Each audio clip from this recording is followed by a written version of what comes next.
Hey guys, this is Shakti from Around the Wicket, where we not only speak about the game, but we try to learn more about the humans behind our sport.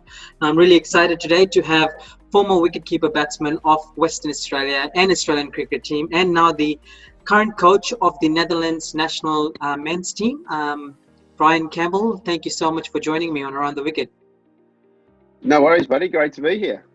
And we chatted a little bit about how things are in Netherlands at the moment with COVID. Obviously, you guys have been hit pretty hard in terms of cricket as well, as there's no matches. How are you holding up, and how are you managing? Yeah, of course. Look, it's been a very frustrating summer, that's for sure. This year was going to be a promise to be such a massive year for Dutch cricket with the start of the Super League. We were hosting Pakistan, and then we were supposed to play Zimbabwe later on. Right about now, to be honest. Yeah. We also had New Zealand. New Yeah. Zealand were coming for a T20, and we also had the USA, Oman, and Namibia coming for ODIs as well. So, mate, it was a year that was promised a lot, but obviously COVID has changed the way the whole world has been going around at the moment.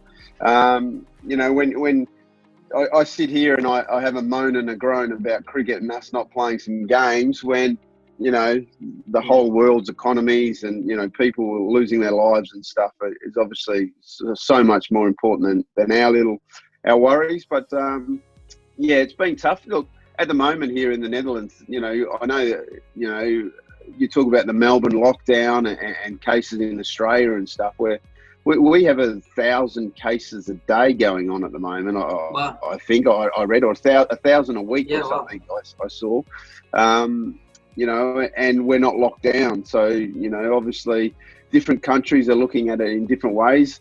Obviously, here in Europe, it's very hard. There is actually no hard borders, really. It's just you're on a road, and then you see a sign, and you're in Belgium, and then you're in France, and that's about it. So. Look, the whole of Europe has been hit pretty hard, and obviously we're about to now go back into winter. So, fingers crossed it doesn't go, get too bad, and hopefully a vaccine or something is not far away, because I think the whole world wants to get back to a bit of normality. That's for sure. Yeah, the whole world wants something soon, hopefully, so that situation can improve. I guess coming back to cricket, Ryan, as with all our guests, I ask them how it all started for you. Were you always a wicketkeeper batsman? Obviously, because when you first debuted for Western Australia, you came in as a batsman only, due to the greatest wicketkeeper batsman ever in the history of the game playing in that side, in Adam Gilchrist. So can you tell us more about how it all started for you? And Yeah, well, I was like most young Australian kids who had a dream of playing cricket or AFL. I wanted to be an AFL player, So, and I was the youngest of 4 kids. So, when you're youngsters back then, obviously there's no iPads and Nintendos and things like that. So to make your own fun, obviously, generally it was out the back playing games. And my earliest recollections, I was either kicking a footy with my brothers or playing cricket with them. And I sort of went up through the ranks, but I was never a wicket keeper all the time, for sure. I was a batsman. I actually bowled off spin. Okay. I made it into a couple of underage squads as an off spinner. And probably if you ask my dad, who's 90 years of age, Jeffrey's probably the only man that'll be very open and say, well, he should have stuck to being an off spinner because he was a gun offie. But that was the way I was being. I always played indoor cricket, and I was always the wicket keeper in that, and loved wicket keeping because it got you in the game, and it kept you in the game, so to speak. But I guess my journey was a little bit different to most, or not to most, but I didn't follow that normal pathway where you get selected for the under-19s, state under-19s, and you go to carnivals and the Australian. I actually moved to the country, and I actually was a country kid for a big portion of my younger life. So I played for the WA Country 11 and was actually spotted at Country Week playing in the final at the WACA. Myself and a guy by the name of Tim Brooks, who was a really good fast bowler up in Kalgoorlie. And, Bayswater and Morley. They were at the ground, and one of the spies spotted us, and I think I batted really well in that game and kept, and Brooksy did really well, and they invited us to come and play for them. For me, it was pretty easy. I was going back to Perth. My family was still in Perth, so it was no big deal. But yeah, from there we joined Bayswater and Morley, and both of us had pretty good careers with them. And I guess through that's when I did rejoin, I guess, the normal, the norm, so to speak, back then, when if you play well, you got picked for the WA Colts team, and then from that I was selected to go to the Cricket Academy under Rod Marsh. Now, under Rod Marsh, obviously I went as the backup wicket-keeper to Tim Zura, so I was known in WA, I was going to the backup. But in that same year, Adam Gilchrist decided to move west, and so just to sum up Adam Gilchrist, he is not just one of the greatest cricketers known to man, but one of the greatest people. He actually flew into the Adelaide Academy and stopped and came and knocked on my door and just wanted to meet me and discuss, and to the fact that he was moving west, and obviously it was going to affect my career, and so I was obviously bummed out about that, and I thought my stuff was over before it began, really. But it was Rod Marsh who really believed that my batting had brought something different to the table, and he was the one.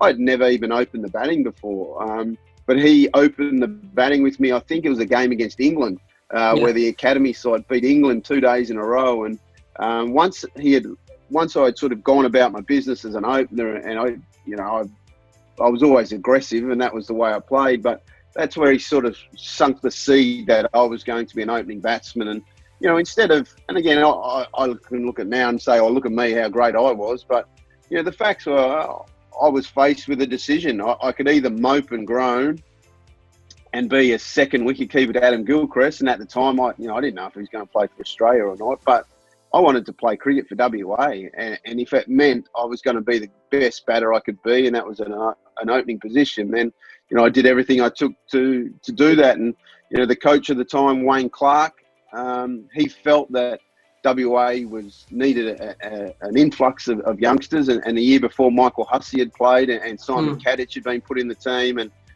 for him, I replaced Mark Lavender as the opening batsman. And, I really couldn't believe that it was, I was going to be an opening batsman for WA in Shield cricket. But he saw something in me, and he combined myself and Michael Hussey. And, I guess our record for WA is pretty good. I think we're second on the all-time, runs. And, that gave me a chance. And, I was playing. I always kept in the background. I'd always wicket keep, for my club team if I could. But, at the time, I was just an opening batsman, and that's how I went about it. I think one of your conversations you had, talked about Michael Hussey.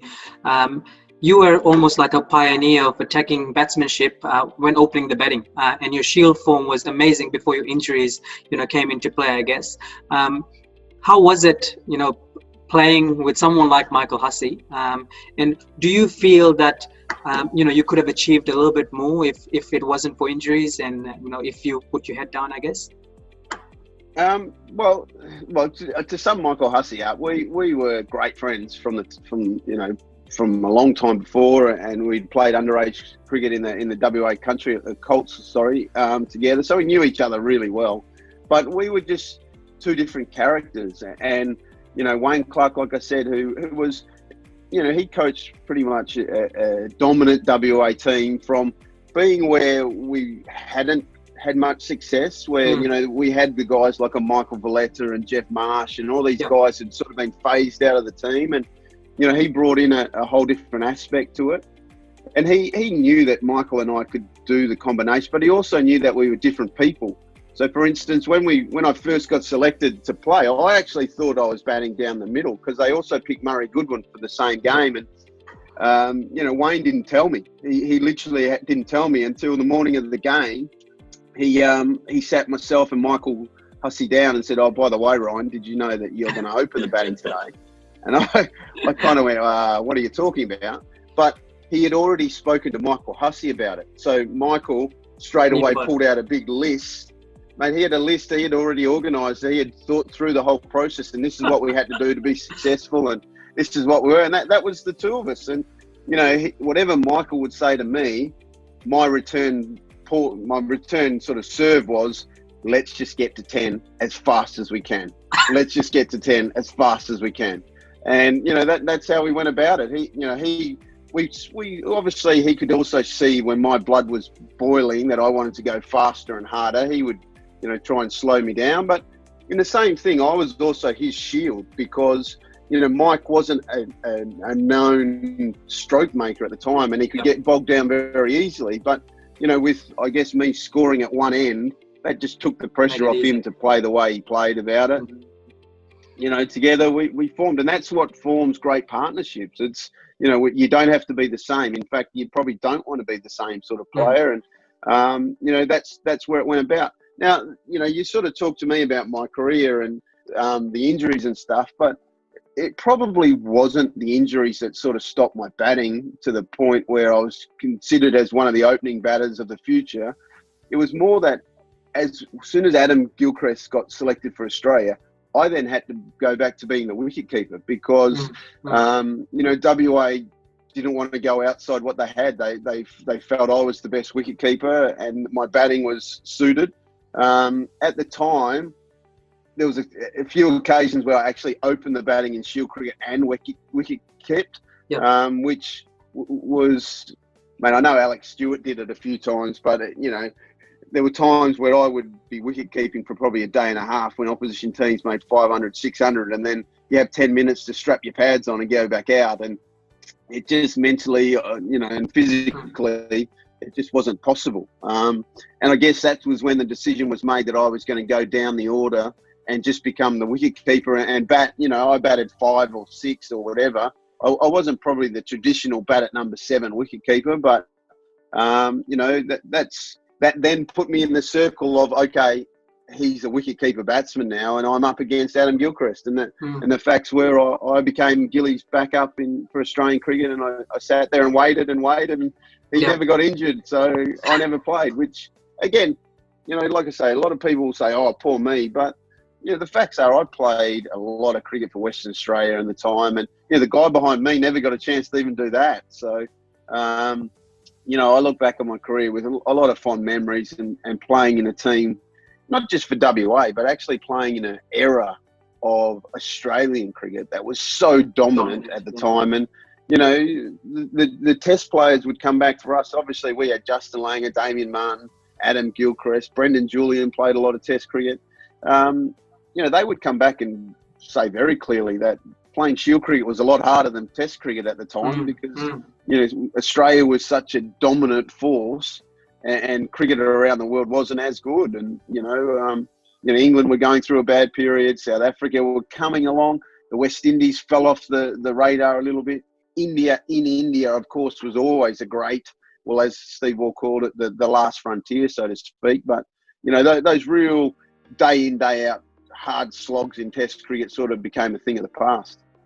Yeah, absolutely. I mean, a testament to the dominance is that the likes of Mike Hussey and Brett Hodge couldn't find, you know, their way into the team. I guess my question to you is that, you know, with your attacking style of play, if T20s, which, you know, are the entertaining part of cricket nowadays, were, you know, about 10 years earlier, do you feel that, you know, you could have stamped your mark in that arena? Oh, of course. You know, that's one of those things. Everyone says, what if, and it's the same thing I could say about Adam Gilchrist and why I didn't play more. It's if I sat down and just get going on and saying, oh, poor me, if I was just 10 years younger and stuff, it'd probably drive me insane. Did my game suit T20 cricket? Absolutely. You know, there's no doubt that, you know, keeping and opening the batting in T20, I ended up playing, I think, about 10 games at the back end for WA when it just came about. And, you know, we played the first ever game of T20 in Australia was against the Vicks. And, you know, the Vicks flew over early in the day and you know, people had spoken about this T20 game and they promoted it. And you know, Warney and Ian Harvey and all these guys came across, and it was actually scheduled before a proper one-day match, I think. And then we had a Shield game afterwards. But I remember very clearly, I was actually wired up to my radio station because I was working for a radio station as well. And, you know, we got the all clearance that I could be mic'd up the whole match. So I was going to talk my way through it. And I remember looking at the guys as we went through warm-ups, and it was about 5 o'clock. I think the game was supposed to start at 6, and they had to shut the gates at the WACA. And that hadn't been seen ever before. And we just knew then that, we're going to be onto something here. And the game was exciting. And I think I opened the batting with Luke Ronke. And like I say, we just thought it was a hit and giggle. And I was joking with the media people, the radio, and I was talking. Ian Harvey was running into me saying, he's about to bowl. And I was telling everyone what I was going to try and do. And, it was great fun. And, but yeah, look, I miss it. Obviously, I played a little bit later on too when I went to Hong Kong. But yeah, I enjoy the game. And what I love about T20, and again, I'm still a purist. So if people are sitting there thinking, oh, well, he just likes T20, I'm actually not that person. I'm a purist. I love 4-day cricket and I love test match cricket. But what T20 gives us is an opportunity for players to be problem solvers. And they have to be very quick. It's the best thinkers of the game are the ones who are the greatest players of T20 cricket. People say, oh, it's the biggest sloggers and who can hit them furthest.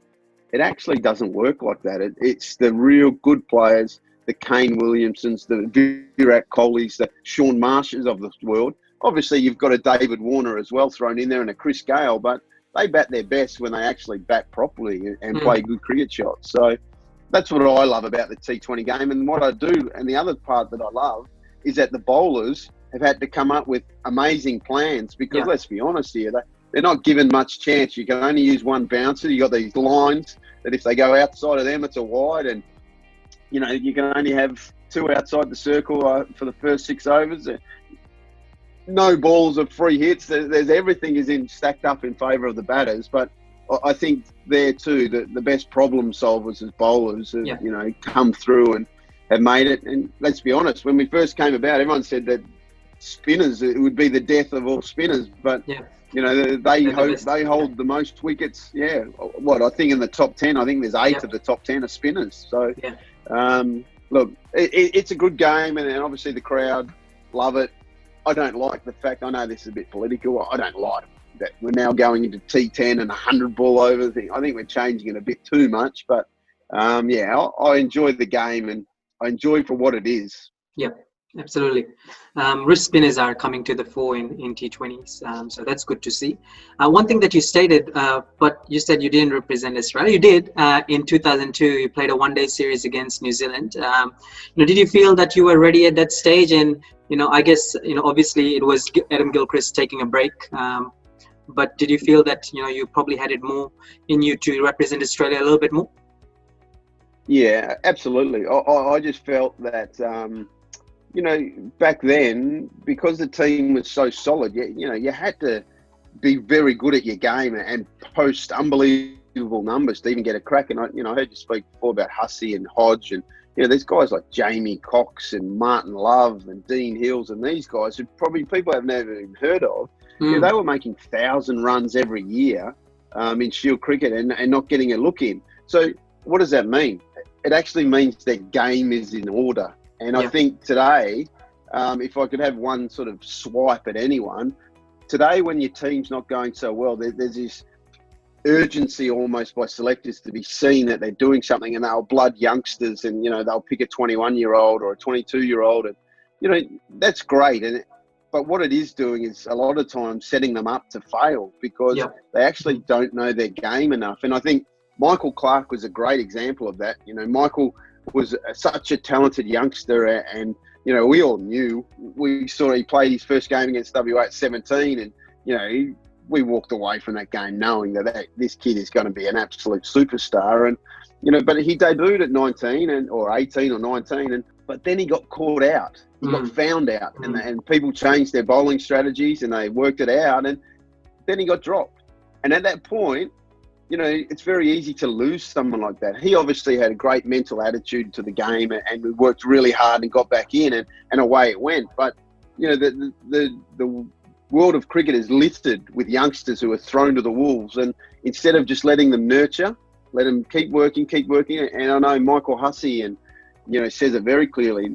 He nearly had made 10,000 runs, I think, in first-class cricket before he got his first chance. And that means you know your game. And to me, when I got called up to play for Australia, I knew my game. I knew exactly what I was going to do. And, the two games I played, obviously I was in as the wicket-keeper, but one I batted at number 1 and the next one I batted at number 7. So, it also gave me the sort of the easiness and the ability to bat wherever in the list, because I knew what I could do. And I guess most mature age players who get put into national teams are pretty much successful. Obviously, there's still an excuse to use your youngsters. Here in the Netherlands, I'm using lots of youngsters all the time, but you must make sure that they're ready mentally, and you also must make sure that they're surrounded by experienced players who can help them and guide them through. Representing Australia to another country, in representing Hong Kong in 2016, you played your first T20 international. Obviously, different times of your life. At 44, the oldest player to play T20s, and also to make your debut at that stage. Can you remember anything from that tournament and how it came all about? Yeah, I know. I remember it very clearly because I was saying no the whole time. Because to give you an idea, I moved up to Hong Kong to take over the role of director of cricket and head coach of Kowloon Cricket Club, which is a really beautiful club in the heart of TST and with rich traditions. And I sort of was running that, but I was also Charlie Burke, who was the coach of Hong Kong, was a really good friend of mine, and he had been the initial one who actually had invited me to Hong Kong to do some work with his squad. And hence, when the job opportunity came up in Kowloon, he was quickly on the phone saying, "Mate, this is perfect for you." At the time in Perth, I was so busy. I was ridiculously sort of pulled in so many directions. I was running a management company. I was on TV. I was on radio. I was just ridiculous. And in the end, I thought, well, I'm 40 and I was single at the time, and I thought, well, maybe just doing one job for a little while might be a great adventure. And so I went up there thinking I was going to live for a year maybe, and coach and have a good time. But straight away, Charlie also brought me into the national squad, and it was my job to look after the batters and help them out. And with what we thought was a pretty good squad, we worked really hard, and they firstly they qualified for their first ever World Cup, and that was the T20 World Cup before the one that I played in. But we knew we were on the right track with these players, and we kept helping them, and they were making some good inroads. And they did okay there in Bangladesh. I think we ended up beating. I think we ended up beating Bangladesh, to be honest, in a game. And then we came back, we recouped, and we went about it all again. But part of my job with Kowloon was that I had to still play for my Premier League team, and so I was still going pretty well, and I think I was the leading run scorers, for most of the years there. And then when the 2016 one came around, I'd been there for 4 years, which was the qualifying period, and we had just lost a player. I think it's subscribed that Irfan Ahmed was done for. He failed to go to the ICC investigators to say that he'd been approached, and he was suspended. And it basically, our whole middle order, our whole batting squad really became a really young team. And Charlie was very quickly onto me saying, "Mate, we need your experience. You need to help. You need to open the batting." And I just kept saying, no. I'm too old. And in the end, it was over about 10 beers one night in Lang Kwai Fong that eventually, as we do it, I just got sick of him asking me, to be honest. And I said, okay, look, this is what I was very fearful of was, one, embarrassing myself at that age. I didn't really want to be made to look a fool, but more importantly, I didn't want to embarrass Hong Kong cricket. I did not want it to be, oh, look at this associate team. It's just another associate team with old blokes that they throw in, and because there is a bit of a stigma around that. Yeah. But in the end of the day, look, I accepted it. I went there still as the batting coach, and I spent most of my time, being the coach, and then I would have a hit after everyone else. And One day I could tell my kids that I opened the batting and opened the bowling at a T20 World Cup, which was, quite exciting. Look, the fact that I'm recorded as the oldest debutant, I feel that's a bit unfair because as I think Afridi came out saying that his age isn't correct, I'm pretty sure there's a number of blokes on that list that haven't actually told the truth there. But look, mate, it was an experience. And again, once it was done and dusted and I sat back and thought, look, I would have liked to have gone a bit better. Of course I would have. But, making a 30 against Afghanistan and taking a couple of wickets and, you start to think, you know what, I would have loved to have done it 10 years earlier, of course. But, I didn't really make a fool of myself. And hopefully I helped out the team. And then, the funny thing was that then Hong Kong cricket actually wanted me to play for the next year, especially in ODI cricket. But, combining playing cricket at 44 and doing my job in Kowloon, I just felt no, that I'm not going to be in for that. But it was enjoyable at the time. Yeah, amazing, Jan. And all the best to Hong Kong cricket. I think they're trying very, very hard to regain the status as a one-day team. From Hong Kong to another associate nation, obviously the Netherlands, where you're based at the moment. You are the current coach and have been for a couple of years now. How has that experience been? And, what have been some of the challenges? Obviously, associate nation cricket, it's well known that they have a lot of challenges. How do you meet all these challenges and, try and motivate the team to become better and one day, to be one of the top nations in world cricket? Yeah, obviously I knew about the Netherlands quite well, obviously watching with Hong Kong and playing against them. And I actually sorted out one of the players, Michael Swart, who was a good friend of mine, to play for the Netherlands. And he did really well for them. And so I kind of had a bond with that.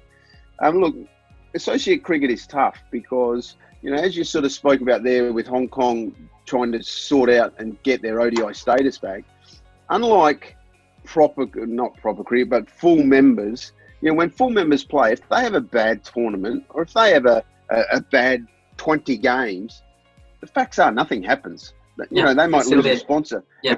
A captain might lose his job. A coach might lose his job. Who cares? But everything's still there. You still go back and first-class cricket in Australia is still there. South Australia, for instance, have won, I think, 3 games of Shield cricket in the last 2 years. Nothing happens. You lose a coach. Like I say, they got a new coach. Okay, great. But if you do that, if you do that in associate world, you lose your funding, which means you lose your program, which means you lose contracts, you lose players, you lose pretty much everything.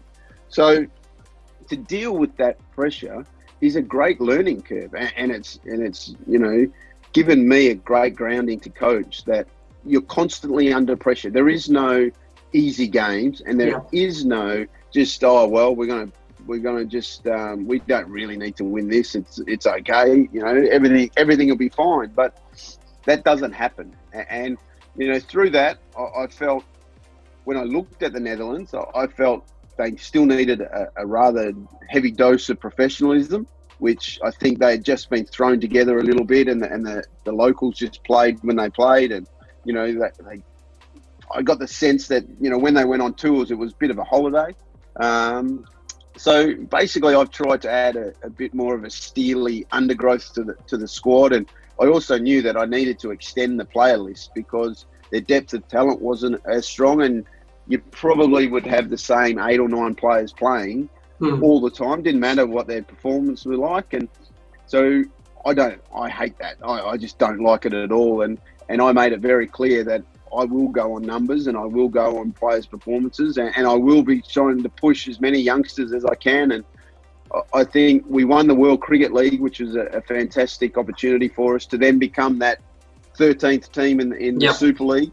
And again, people who don't quite know what the Super League is all about, it means that every game has something on it, because not only are you playing for your place in the World Cup, the top 8, I think, automatically go through the World Cup. Then you're tinkering for places in the order, so you want to make sure you qualify in the right spot. But also for us, we don't want to be the 13th team, because if you end up being the 13th team, then you have to go into a playoff. But you play off against the winner of the World Cricket League, for a spot in the 13 for the next round of games. And, we don't want to be doing that. So, every game to us will be a struggle. It also will give us, for the first time ever, and you ask about what are the struggles of associate cricket, is, you generally can only plan a year in advance because you're not quite sure what's coming up and what's this. But now that what's happening is at least the cycles are very clear, and we know our 8 opponents. We know that what we're going to do. We know what games we have to play. We know where we are. We can sell our media rights for the first time. We can sell sponsors because we are going to play. Well, obviously we got washed out. We got COVIDed out against Pakistan, but we'll try and reschedule that. But, next year we have England, Ireland, the West Indies here, which is fantastic for us. We'll have probably, if it's all going okay, we might have 10,000 people watching the games. It'll all be sold on Sky Sports, so there'll be millions watching in England. And this gives us opportunities, not just for the team to progress, but also individuals, because I think, as we've seen with T20 franchises around the world, there are players out there that are absolute guns, but they don't get picked up because, oh no, he's from an associate country. Well, I think Sandeep Lamishani has shown to the world that, they go okay in these forms of the game. And there's a number of those sort of players out there who, given the opportunity, and again, this is why I say it, if you're on the world stage by the TV and someone sees you play and do really well, then they go, oh yeah, actually, I might grab him for a cheap buy in an auction. And then again, once you're in the system, you do okay. Then it can be very profitable for everyone. So, look, I've really enjoyed my time here. Has it had its issues? Of course it has. My coaching staff, when I look at Australia and England, having a bit of a moan at the moment, saying, we've had to cut costs and some good people have been lost, which is terrible, of course. But I also see the photo of their support team, which needs their own bus to every game, and whereas myself and my assistant coach James Hilditch have to do everything, as well as being an analyst and things like that. It's it gets to the nuts and bolts of the game, that's for sure. And that's that's what we do. I try and surround my players with as much information as we can. I bring in specialists, like we had Trevor Penny and Chris Little was our bowling coach, and they fantastic wealth of knowledge. And now with TP being signed up by the West Indies, we've signed James Foster, for instance, to hold that role. And it's information for the players to learn from. And of course, the Netherlands cricket, we have obviously lots of talented youngsters here, and our captain Peter Saylor leads that troop. But we also have 7 guys who play in county cricket who have done really well through the national team and then get spotted and get picked up for county cricket. So they're learning and they're really professional, and then they can bring that knowledge back to us as well.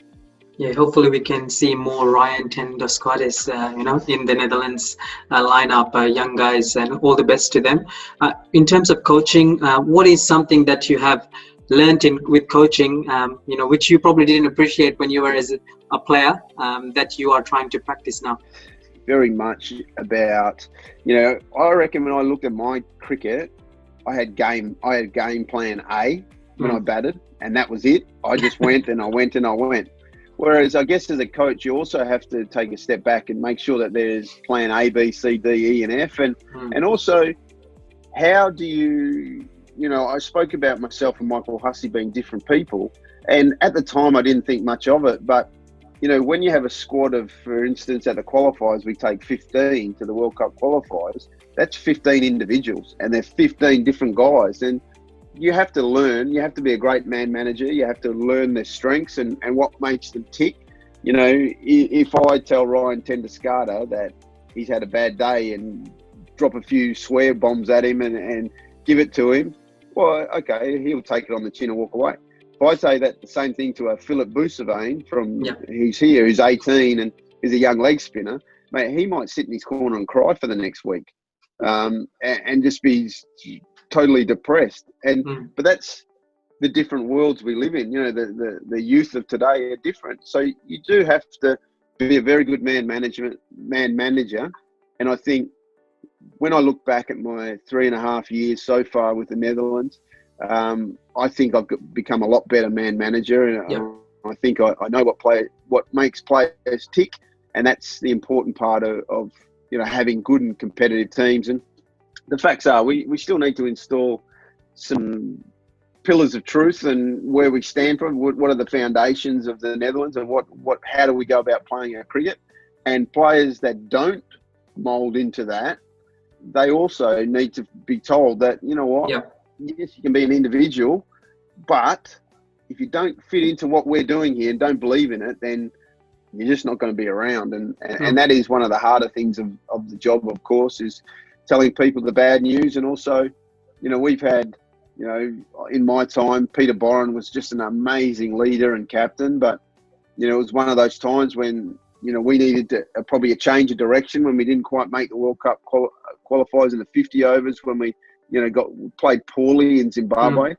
You know, having those conversations, you know, is tough. You know, you're retiring off legends of the game. You know, we went to the World Cup qualifiers last year, and I think if anyone had have said that we would win 8 of the 9 matches and be the winners of those qualifiers, but if I had have said, I'm not taking Wes Barassi, I'm not taking Stefan Myberg, and I'm not taking Peter Boren, if someone had heard me say that a year before or 2 years before, I probably would have been put into a jail cell somewhere, Flight back to Australia.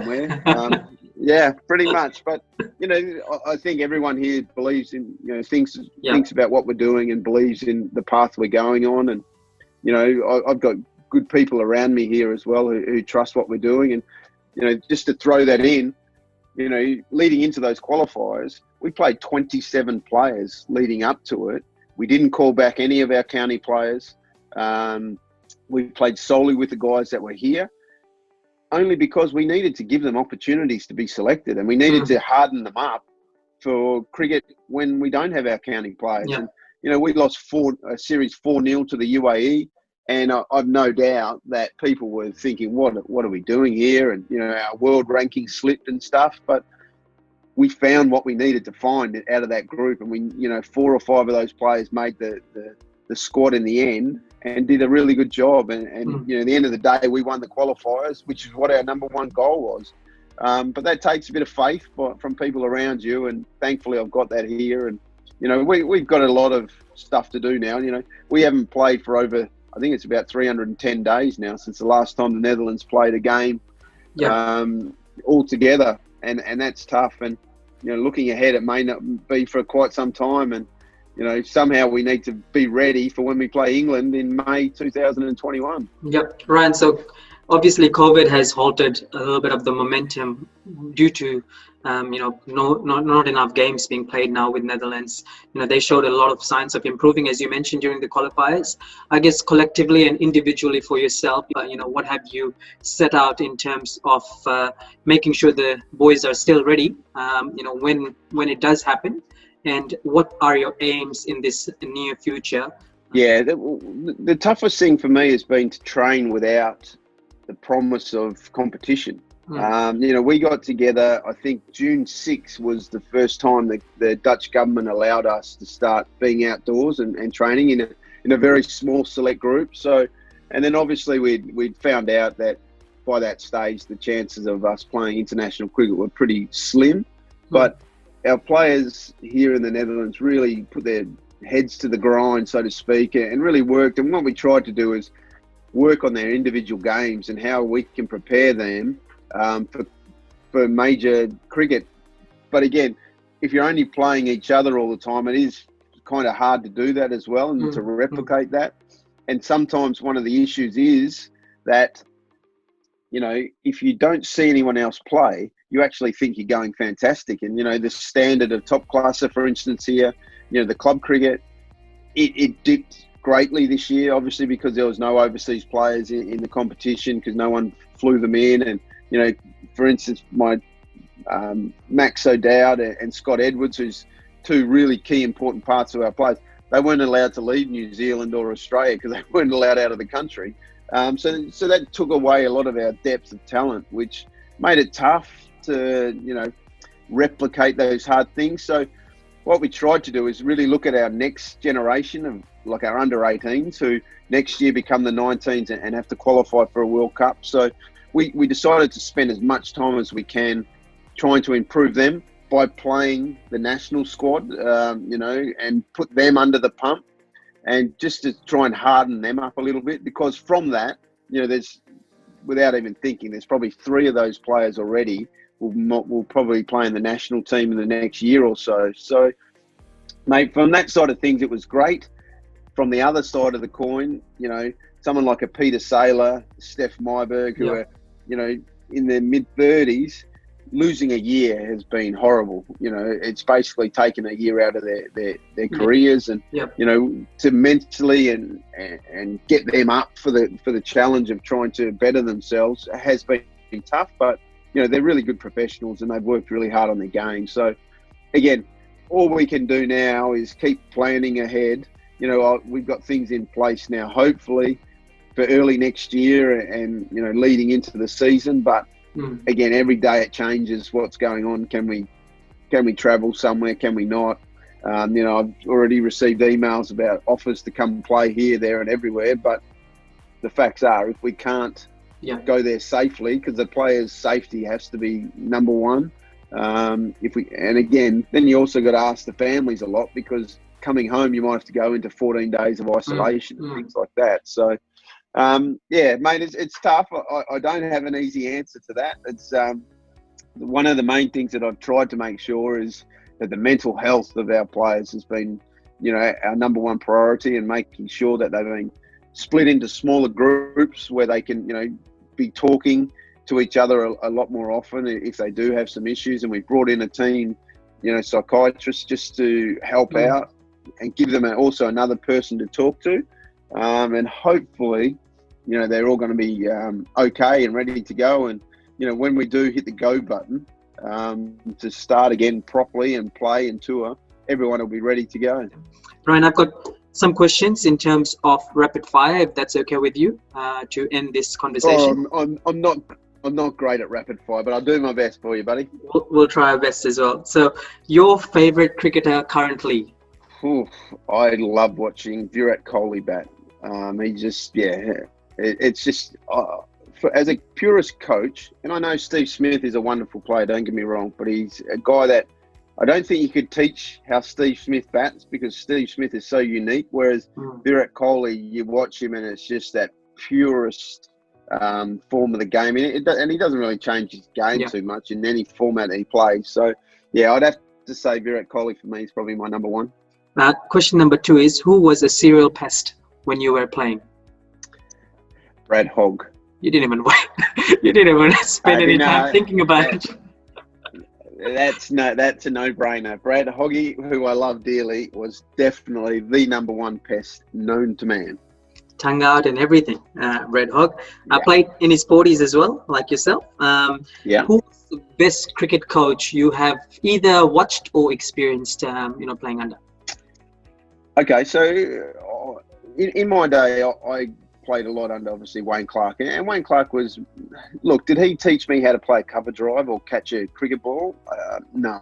But his man management skills at a time when he took over were just legendary. And, to me, he imparted a sense of calmness on people. And I guess that when I take in my coaching, the number one rule is about how we stay calm under all situations and think our way through the process. So, Wayne Clark is someone to me that I also hold very close to my heart.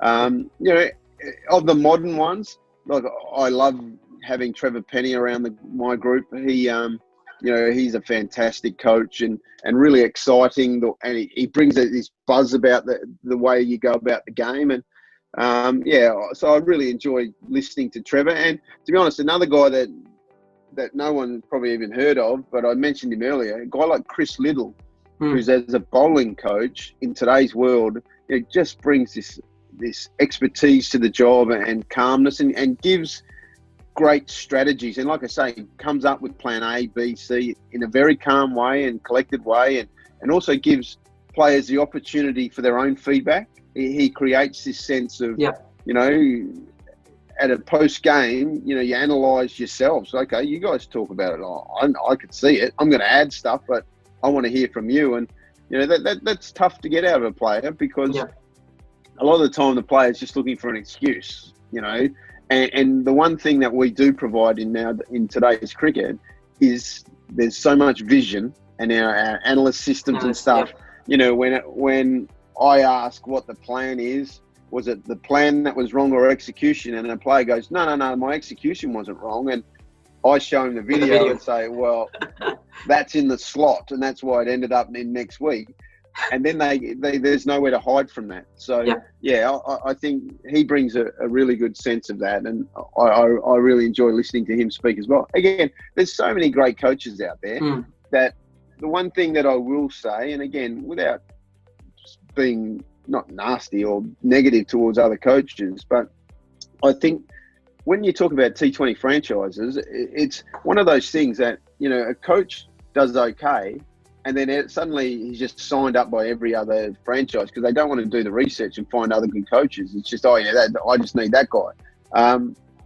And to me, I think you're selling yourself short there, because there's so many great coaches out there who bring their own way of doing things. And, you know, just because they might not have the biggest name in the world, doesn't mean they're not the best coach. So my advice to any franchises or, you know, state associations or something is look into it.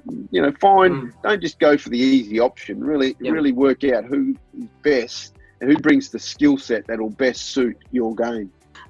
Your favorite pastime habit away from cricket? I am a massive AFL fan. My beloved Fremantle Dockers, who have been pretty crappy for a number of years, but you know, I'll be awake here at probably 5:30, 5:45 in the morning. If I know the game's on, because I can then go downstairs where the kids are still asleep and watch the game. I love that. I love AFL footy. I watch it anywhere. My other great love, which I'll watch wherever, which is a bit disappointing being in the Netherlands because they don't have a lot of it, but is horse racing.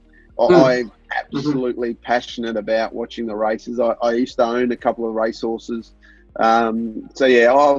If something's not on, I've generally, if I've got the kids away and I've suddenly got a bit of time on the TV for free, if I'm not watching videos of cricket games or players, I've probably got the races on in the background. AFL and horse races. Next question is your inspiration growing up.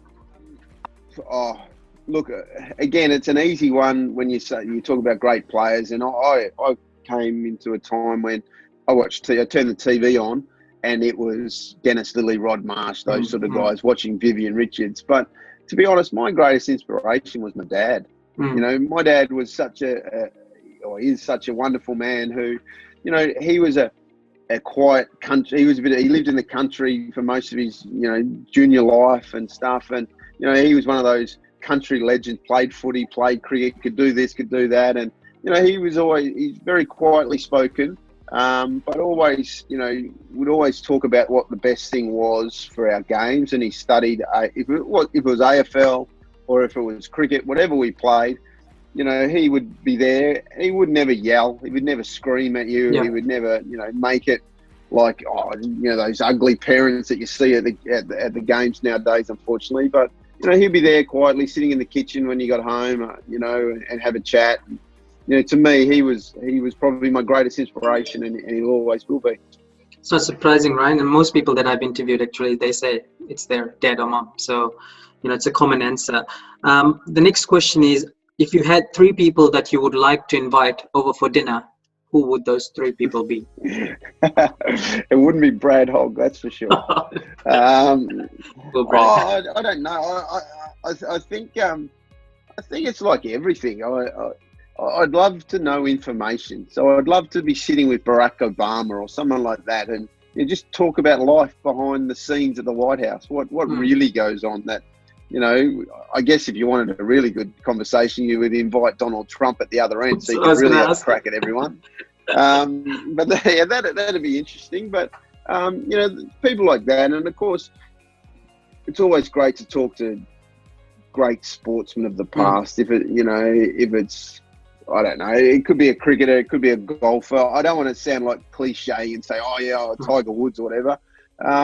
But, you know, you watch those documentaries, you know, The Last Dance with Michael Jordan. And, you know, you sit there, and to me, I took away from that, his teammates hated him. he wasn't very popular at all, but the drive of the man to keep that team going and how he went about it and stuff.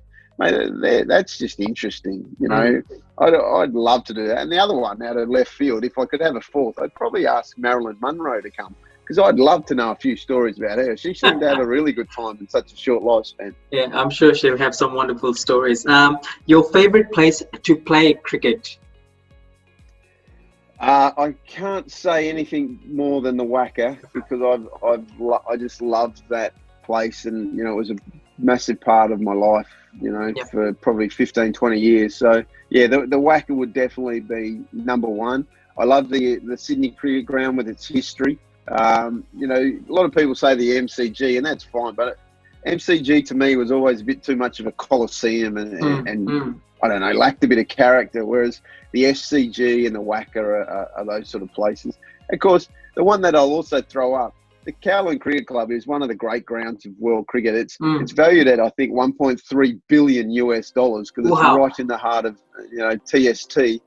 The land value alone is ridiculously good, but mate, that place, until you play cricket at the Campbell Cricket Club, you don't really have an experience.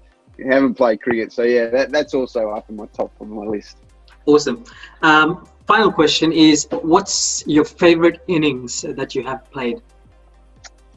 Yeah, it's a tough one. I've been asked this a few times, and I guess when I look back as a player, I always, you know, I was no world beater, and you know, I was part of a very successful team, and hopefully I contributed a little bit towards that. But I'll always look back at making runs under the most pressure. The most extremist of pressure, because that's when you stand up. So I'll very quickly say that I made 100 in the Mercantile Mutual final, a one-day final. It's probably my greatest ever one-day innings for sure, where I came into that game under pressure, because I think I'd only made 70 runs for the whole season. And to be honest, Justin Langer and I were still talking about it in club cricket the day before, whether I was going to open the batting or maybe slide down the list. But I talked him into it. And making 100 in a final, in a winning final, is also fantastic. And the other one, to go along with that same sort of theme, I was lucky enough to make 100 in a Sheffield Shield final, which we won. After the year before, I made a pair. I went into that Shield final the year before, you know, probably my first proper year, you know, lots of chat. It was going really well. I made 130, I think, at the MCG the game before, but got a pair, which I think the second one was a bit unlucky. I think it's on one of the top 10 catches of all time or something. If you look up Trevor Barsby, you'll understand what I'm talking about. So to go into that final the following year under that sort of pressure of making a pair and to make 100, stands out for me as my two greatest innings. I'll just throw in a third one, which a kind of the history around myself in Queensland, you know, obviously I got a pair against Queensland in a Shield final. Queensland were always the toughest team, and we played day-night Shield matches with green wickets and orange balls and great attacks. So, you know, my record wasn't great against them, but I got them a couple of times. And that day that I made 100, you know, in the Mercantile Mutual final, I followed that up 2 days later in a Shield match at the ground and made 200 in a day, which, you know, is probably, when it comes to the purest of my batting, that was probably the day that, you know, I batted the best I've ever batted. And, you know, to make a double 100 in first-class cricket obviously stands out as one of those great achievements. Outstanding. Thanks, Ryan, so much for having a chat with Around the Wicket. You know, it was entertaining watching you bat and entertaining listening to you chat as well. All the best with Netherlands cricket. Hopefully, you know, Associate Nation cricket, firstly, get the exposure that they deserve. And secondly, hopefully, you know, all geared up for the year coming up, and England and West Indies due to down there. Enjoy your weekend and hopefully chat soon. No worries. Thanks, mate. Thanks, mate. Great to be here.